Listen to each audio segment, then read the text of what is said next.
I see. Okay. So, the last time we were here, if you remember, there was this witch and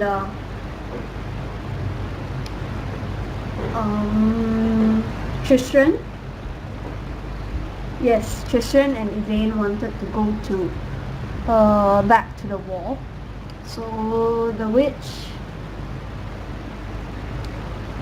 wanted the glass flower as payment, and he gave it to her, and that glass flower apparently brought him luck and prevented. I'm out of breath these days, and prevented him from getting spells cast on you. So once she took the flower from him, obviously that was over. I'm gonna move the mic closer. Obviously that was over. So then she turned him into a dormouse, and then while he was a mouse, Elaine confessed her love for him and stuff. Yeah. Okay. So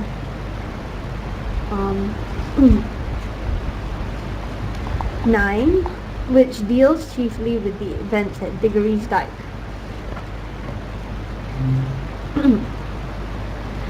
Diggory's Dyke was a deep cut between two chalk downs, high green hills where a thin layer of green grass and reddish earth covered the chalk, and there was scarcely soil enough for trees. The dyke looked from a distance like a white chalk gash on a green velvet board. Local legend had it that the cut was dug in a day and a night by one Diggory, using a spade that had once been a sword blade before Wayland Smith had melted it down and beaten it out on his journey into Faerie from war. There were those who said that the sword had once been flambeaued, and others that it was once the sword Belmont, but there were none who claimed to know just who Diggory had been, and it might all have been stuff and nonsense. Anyway, the path to war went through Diggory's Dyke, and any foot traveller or any person going by any manner of wheeled vehicle went through the dyke, where the chalk rose on either side of you like thick white walls, and the downs rose up above them like the green pillows of a giant's bed. In the middle of the dyke, beside the path, was what appeared at first glance to be little more than a heaped pile of sticks and twigs. A closer inspection would have revealed it to be something in nature partway between a small shed and a large wooden teepee, with a hole in the roof through which grey smoke occasionally could be seen to trickle out. The man in black had been giving the pile of sticks as close an inspection as he could for 2 days now, from the top of the downs far above, and when he dared chance it, from closer. The hut, he had established, was inhabited by a woman of advanced years. She had no companions, and no obvious occupation, apart from that of stopping each and every lone traveller, and each conveyance that passed through the dyke and passing the time of day. She seemed harmless enough, but Septimus had not become the only surviving male member of his immediate family by trusting appearances, and this old woman had, he was certain of it, slit Primus's throat. The obligations of revenge demanded a life for a life. They did not specify any way that the life should be taken. Now, by temperament, Septimus was one of nature's poisoners. Blades and blows and booby traps were well enough in their way, but a vial of clear liquid, any trace of taste or odor gone when it was mixtured with food, that was Septimus's. I don't know how to pronounce this word. It's M-E-T-I-E-R and it's in italics, so it's probably like some French word or something. Métier? I don't know. Okay, sorry. Unfortunately, the old woman seemed to take no food.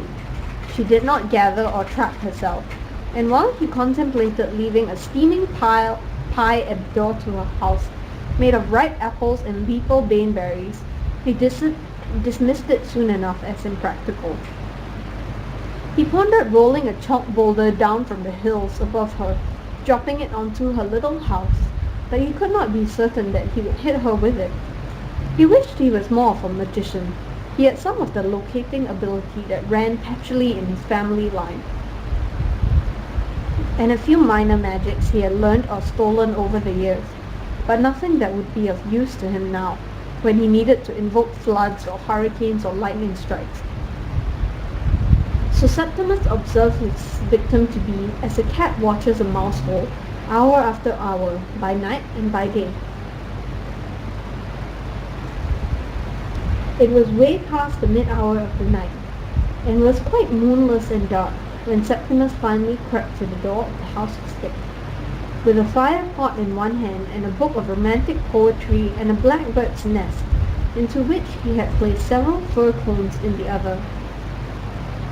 Hanging from his belt was a club of oak wood, its head studded with brass nails. He listened at the door, but could hear nothing but a rhythmic breathing, and once in a while a sleeping grunt. His eyes were used to the darkness, and the house stood out against the white chalk of the dike. He crept around to the side of the building, where he could keep the door in sight.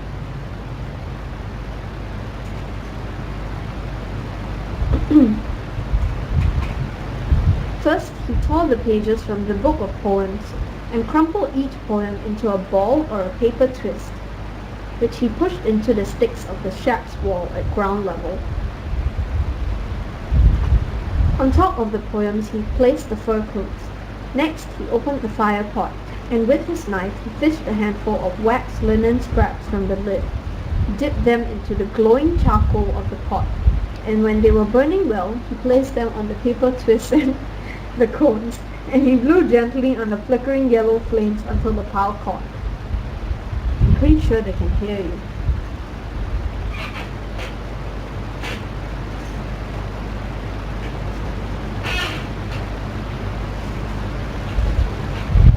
You are a douche.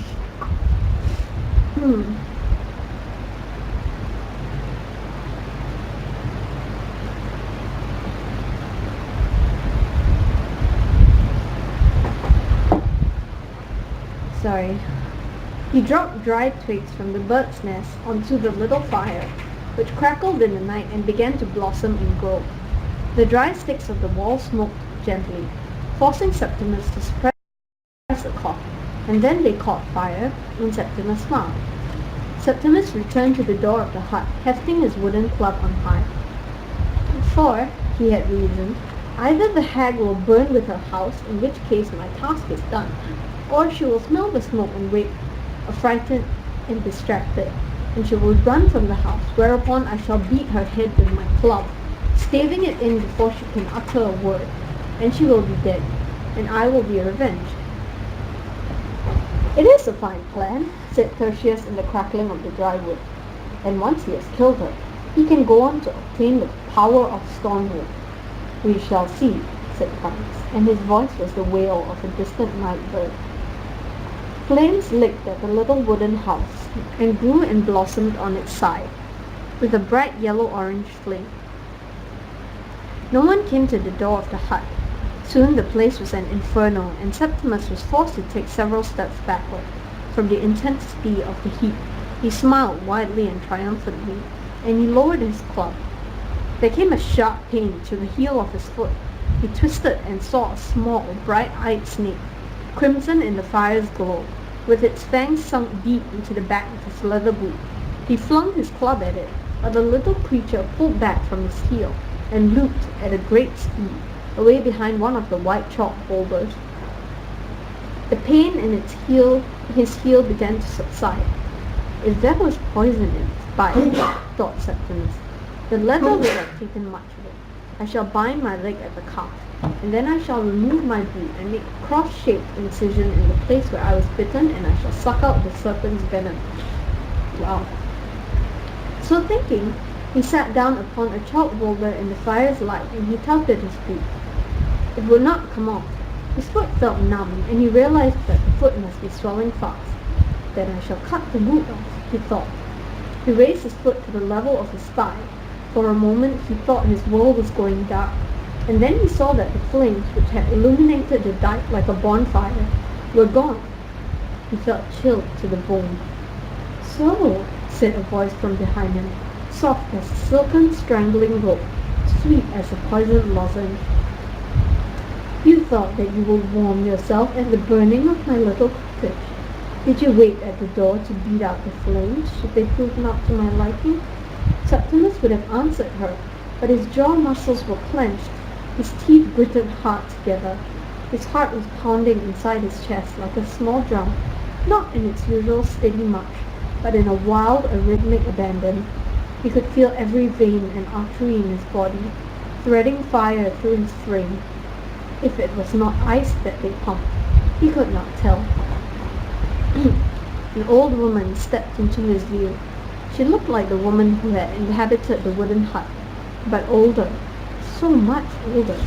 Septimus tried to blink, to clear his tearing eyes, but he had forgotten how to blink, and his eyes would not close.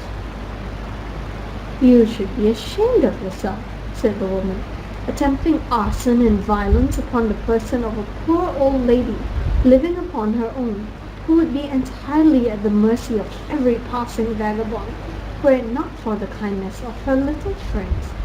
And she picked something up from the chalky ground and placed it about her wrist. Then she walked back into the hut, which was miraculously unburned or restored. Septimus did not know which, and did not care. His heart juddered and syncopated inside his chest, and if he could have screamed, he would. It was dawn before the pain ended, and in 6 voices his older brothers welcomed Septimus to their ranks. Septimus looked down one last time on the twisted, still warm form he had once inhabited, and at the expression in its eyes. Then he turned away. "There are no brothers left to take revenge on her," he said, in the voice of the morning curlews, "and it is none of us will ever be Lord of Stormwood. Let us move on." And after he had said that, there were not even ghosts in that place. The sun was high in the sky that day when Madame Saelis' caravan came lumbering through the chalk cut of Diggory's Dyke. Madame Saelis noticed the soot-blackened wooden hovel beside the road, and as she approached closer, the bent old woman in her faded scarlet dress, who waved at her from beside the path. The woman's hair was as white as snow, her skin was wrinkled, and one eye was blind. "Good day, sister. What happened to your house?" asked Madame Saelis. "Young people today. One of them thought it would be good sport to fire the house of a poor old woman who has never harmed a soul. Well, he learned his lesson soon enough." "Aye," said Madame Saelis, "they always learn, and are never grateful to us for the lesson."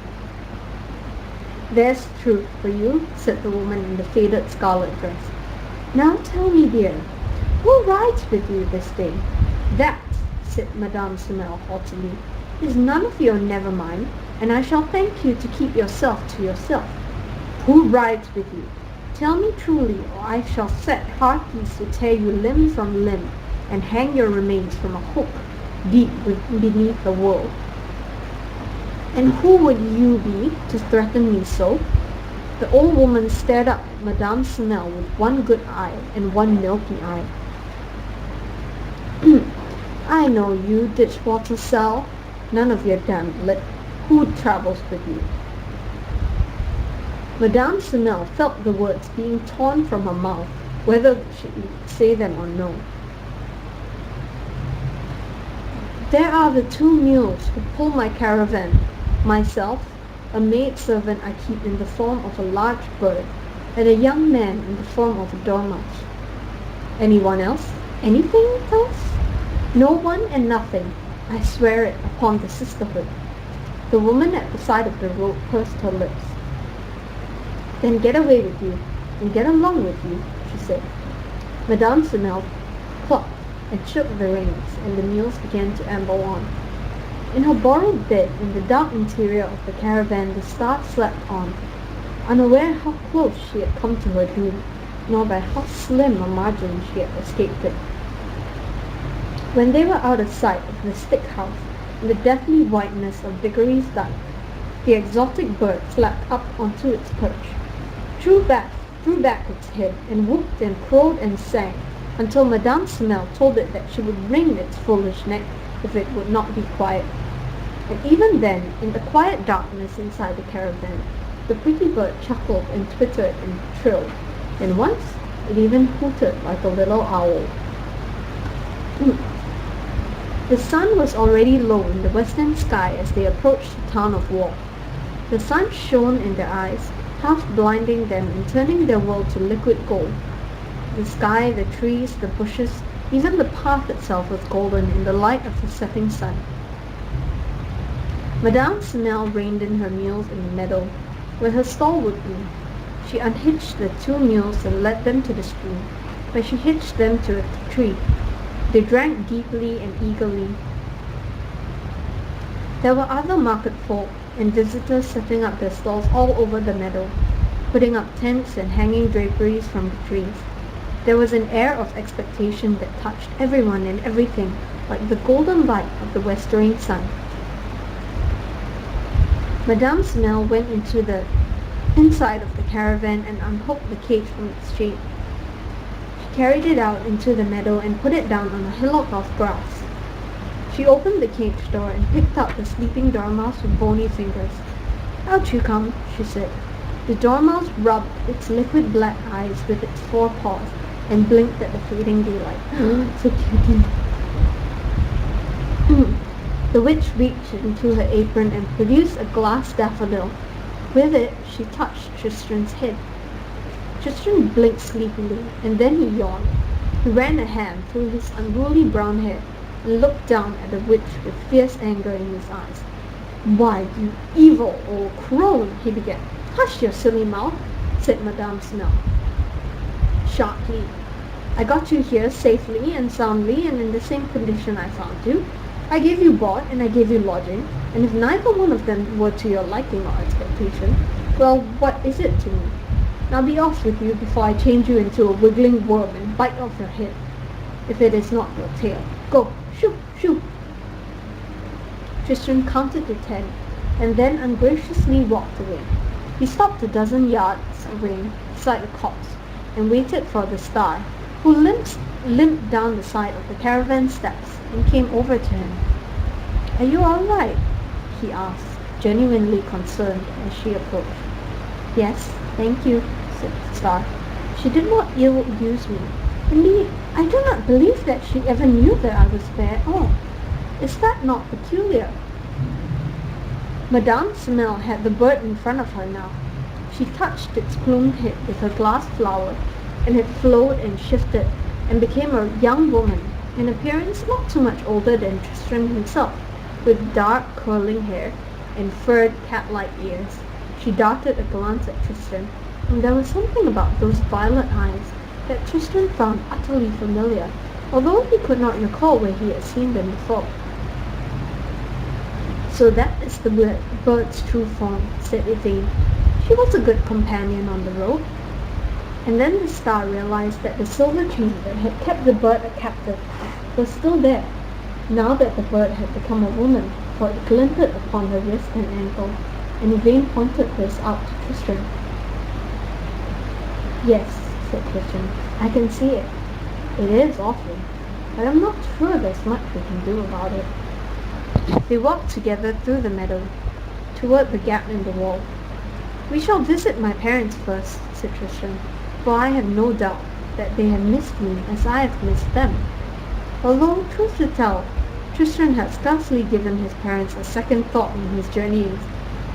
"And then we shall pay a visit to Victoria Forrester, and—" It was with this "and" that Tristran closed his mouth, for he could no longer reconcile his old idea of giving the star to Victoria Forrester with his current notion that the star was not a thing to be passed from hand to hand, but a true person in all respects, and no kind of a thing at all.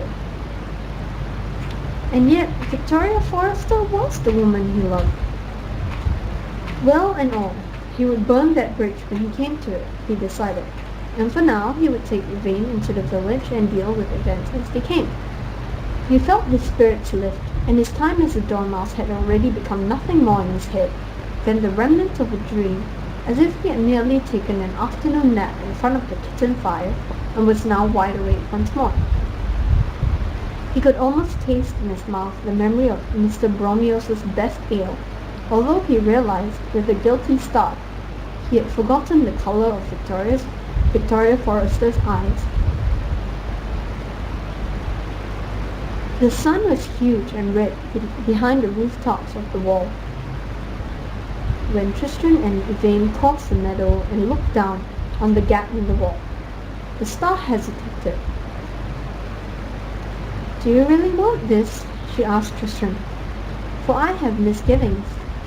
"Don't be nervous," he said, "although it's not surprising that you have nerves. My stomach feels as if I had swallowed 100 butterflies. You shall feel so much better when you are sitting in my mother's parlour, drinking her tea. Well, not drinking tea, but there'll be tea for you to sip. Why, I swear that for such a guest, and to welcome her boy back home, my mother would break out the best china," and his hand sought hers and gave it a reassuring squeeze. She looked at him, and she smiled, gently and ruefully. "Whither thou goest," she whispered. Hand in hand, the young man and the fallen star approached the gap in the wall.